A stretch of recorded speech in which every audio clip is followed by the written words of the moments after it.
है और बड़ा अफसोसजनक है कि 3 जानें गई, उससे पहले भी 2 जानें गई और जो कुछ हुआ वो गलत है वहाँ कठुआ पे।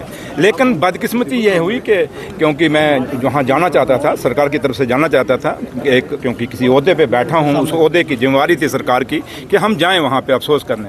और मैंने परसों रात को ही जैसे ऑनरेबल सीएम साहब ने भी अपने बयान में कहा, हाउस के फ्लोर पर कहा उन्होंने, क्योंकि मेरा ऑफिशियल प्रोग्राम था, मैंने राइटिंग दिया था और सबको जब मैंने राइटिंग दिया उस पर, और जब मैंने ये बात वहाँ जब गई तो सुबह जब मैं कल जाने लगा तो पुलिस वालों ने मना कर दिया, मेरे स्टाफ को भी मना कर दिया और मुझे कन्वे कराया गया कि भाई, और मेरे घर के बाहर भी पुलिस लगाई गई, थोड़े से लोग लगा दिए गए कि ये वहाँ जा ना पाएँ। तो फिर मैंने वो प्रोग्राम ही कैंसिल, क्योंकि हम जिम्मेवार सरकार हैं। नेशनल कॉन्फ्रेंस, हमारे कायद डॉक्टर फारूक अब्दुल्ला साहब ने हमें एक ही बात सिखाई है कि लाशों के साथ कभी सियासत नहीं करनी।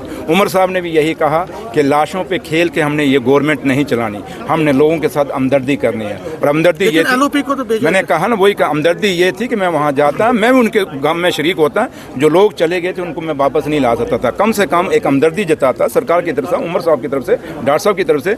लेकिन जब मुझे रोका गया कि इस नाम पे, इस बुनियाद पे कि वहाँ लॉ एंड ऑर्डर की प्रॉब्लम है, भैया अगर मेरे लिए था तो बीजेपी का एलओपी आपने भेज दिया, उनके पूरे एमएलए भेज दिए, क्या उनके लिए उनके लिए लॉ एंड ऑर्डर नहीं था? इसका मतलब कि आज ये कुछ ऑफिसर आज भी, और बीजेपी लाशों पे सियासत कर रही है। लाशों पे सियासत मत करिए। आपको लगता है कि इससे फिर एक बार जो लॉ एंड ऑर्डर है उसको स्टेट के अंदर, यूटी के अंदर, हम तो बार बार कह रहे हैं, इसीलिए तो कह रहे हैं क्योंकि आज अगर कोई जान जाती है तो उसकी जिम्मेवारी कितनी है सरकार की, क्योंकि हम चुने हुए लोग हैं, हमें लोगों ने चुन के भेजा हुआ है और हमारी जिम्मेवारी बनती है। लेकिन जब पुलिस हमारे कंट्रोल में नहीं है, पुलिस हमारे, तभी तो हम स्टेट मांग रहे हैं, हम कहते हैं स्टेट दे दीजिए और स्टेट के अंदर पुलिस भी हमारे हवाले होगी, फिर पुलिस की अकाउंटेबिलिटी भी होगी। अगर कोई कहीं डेथ होती है, कोई मारा जाता है या किसी तरीके का कोई मतलब कि लॉ एंड ऑर्डर की प्रॉब्लम आती है तो फिर जिम्मेवारी हमारी बनती है। तो लिहाजा जो कल हुआ ये नहीं होना चाहिए था और उम्मीद करेंगे कि इन फ्यूचर ऐसा नहीं होएगा। अफसोस, ये पहली दफ़ा हुआ, ये हिंदुस्तान की रवायत नहीं है,